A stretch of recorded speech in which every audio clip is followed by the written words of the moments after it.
Morning task അപ്പോൾ ഇന്നലെ ഏറ്റവും നന്നായിട്ട് പെർഫോം ചെയ്തത് ആരാണെന്നും ഏറ്റവും മോശം പെർഫോം ചെയ്തത് ആരാണെന്നുമായിരുന്നു. അപ്പൊ പവർ ടീംകാരായിരുന്നു പറയേണ്ടിയിരുന്നത്.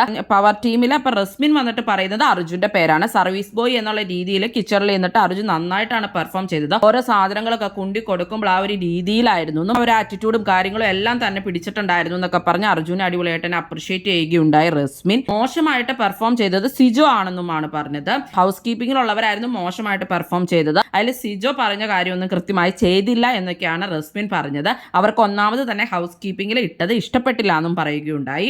ഋഷിയും നോറയും ശ്രീരേഖനെയാണ് ബെസ്റ്റ് പെർഫോമർ ആയിട്ട് പറഞ്ഞത്. അൻസിബി ആണെങ്കിൽ ശ്രീധൂനെയാണ് പറഞ്ഞത്. മോശമായിട്ട് ഋഷിയും അഭിഷേക് ശ്രീകുമാറും പറഞ്ഞത് അപ്സരേനെയാണ്. നോറ മോശം പെർഫോമൻസിൽ ജിൻഡോനെയും അൻസിബ മോശം പെർഫോമൻസിൽ ജാസ്മിനെയും പറയുകയുണ്ടായി. ഇന്നിപ്പോ ഇവരുടെ ഡ്യൂട്ടീസ് എല്ലാം മാറുകയാണ്. പിന്നെ ഇന്ന് ശ്വേതാമേനോൻ എൻട്രി ചെയ്യുന്നുണ്ട്. ഒരു മാസ് എൻട്രി തന്നെയാണ് പുള്ളിക്കാരിയുടേത്. പുള്ളിക്കാരിക്ക് എല്ലാവരെയും ട്രിഗർ ചെയ്യാനുള്ള ഒരു സംഭവമാണ് കൊടുത്തിരിക്കുന്നത് എന്നാണ് തോന്നുന്നത്. പുള്ളിക്കാരിയുടെ കയ്യിലാണെങ്കിൽ പവർ ഉള്ള ഒരു വജ്രക്കല്ലുണ്ട്. അതിനിപ്പോ ഭയങ്കര പവർ ഉണ്ടായിരിക്കും. അപ്പൊ ലൈവിൽ വന്നിട്ടില്ല, വരാറായിട്ടുണ്ട്. അപ്പൊ കൂടുതൽ അപ്ഡേറ്റ്സുമായിട്ട് നമുക്ക് അടുത്ത വീഡിയോയിൽ കാണാം.